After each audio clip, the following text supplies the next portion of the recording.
ಮಹಾನಗರದ freedom ಪಾರ್ಕ್ನಲ್ಲಿ ಮಡಿವಾಳ ಸಮುದಾಯವನ್ನು ಪರಿಶಿಷ್ಟ ಜಾತಿ ಸೇರ್ಪಡೆಗೆ ಅನ್ನಪೂರ್ಣಮ್ಮನವರ ವರದಿಯನ್ನು ಯಥಾವತ್ತಾಗಿ ಜಾರಿ ಮಾಡಿ ರಾಜ್ಯ ಸರ್ಕಾರವು ಕೇಂದ್ರ ಸರ್ಕಾರಕ್ಕೆ ಶಿಫಾರಸು ಮಾಡುವ ಸಲುವಾಗಿ ಅಹೋರಾತ್ರಿ ಹೋರಾಟ ನಡೆಯುತ್ತಿದೆ.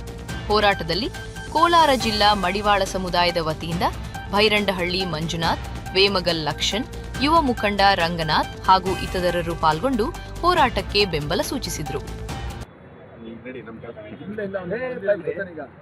ಪ್ರೀತಿಯ ಬಂಧುಗಳೇ, ನಾಳೆ ನಡೆಯುವಂತಹ ಕಾರ್ಯಕ್ರಮಕ್ಕೆ ತಪ್ಪದೆ ಆಗಮಿಸಬೇಕು ಅಂತೇಳಿ ಈ ಸಂದರ್ಭದಲ್ಲಿ ಕೇಳ್ಕೊಳ್ತೀನಿ. ಯಾಕಂದರೆ ನಮ್ಮ ಮುಂದಿನ ಪೀಳಿಗೆಗೋಸ್ಕರವಾಗಿ ನಾವೆಲ್ಲ ಶ್ರಮಿಸಬೇಕಾಗಿದೆ. ಬಹುಶಃ ಮಡಿವಾಳರ ಸ್ಥಿತಿಗತಿಗಳು ಇಲ್ಲಿಯವರೆಗೂ ಕೂಡ ನಾವು ನೋಡ್ತಾನೆ ಬಂದಿರುವಂಥದ್ದು. ಆದರೆ ಬಗೆಹರಿರುವಂಥ ಅಥವಾ ಎಲ್ಲೋ ಒಂದು ಕಡೆಗೆ ಬೆಳಕನ್ನು ಕಾಣುವಂಥ ಸಂದರ್ಭ ನಾಳೆ ದಿವಸ ಬಂದಿದೆ ಅಂತಕ್ಕಂಥದ್ದನ್ನ ಹೇಳಲಿಕ್ಕೆ ನನಗೆ ಹೆಮ್ಮೆ ಆಗುತ್ತೆ ಅಂತ.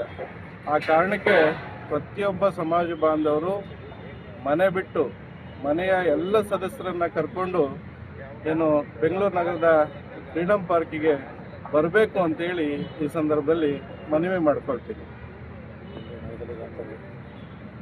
ಮಡಿಕಟ್ಟೆಗೆ ಸಂಬಂಧಪಟ್ಟಂಥ ಮಡಿಕಟ್ಟೆಯ ಎಲ್ಲ ಬಾಂಧವರು, ಹಾಗೆ ಬೆಂಗಳೂರು ನಗರದ ಎಲ್ಲ ನಿವಾಸಿಗಳು, ಇಡೀ ರಾಜ್ಯದ ಎಲ್ಲ ಬಂಧುಗಳು ಈ ಕಾರ್ಯಕ್ರಮಕ್ಕೆ ಬಂದು ಯಶಸ್ವಿಯನ್ನು ಕೋರಬೇಕು, ಯಶಸ್ವಿ ಮಾಡಿಕೊಡ್ಬೇಕು ಅಂತ ಹೇಳಿ ಈ ಸಂದರ್ಭದಲ್ಲಿ ಸಮಿತಿಯರ ಪರವಾಗಿ ಮತ್ತು ಇಡೀ ಸಮುದಾಯದವರ ಪರವಾಗಿ ಶ್ರೀಮಠದ ಪರವಾಗಿ ವಿನಂತಿಯನ್ನು ಮಾಡಿಕೊಳ್ತೇನೆ.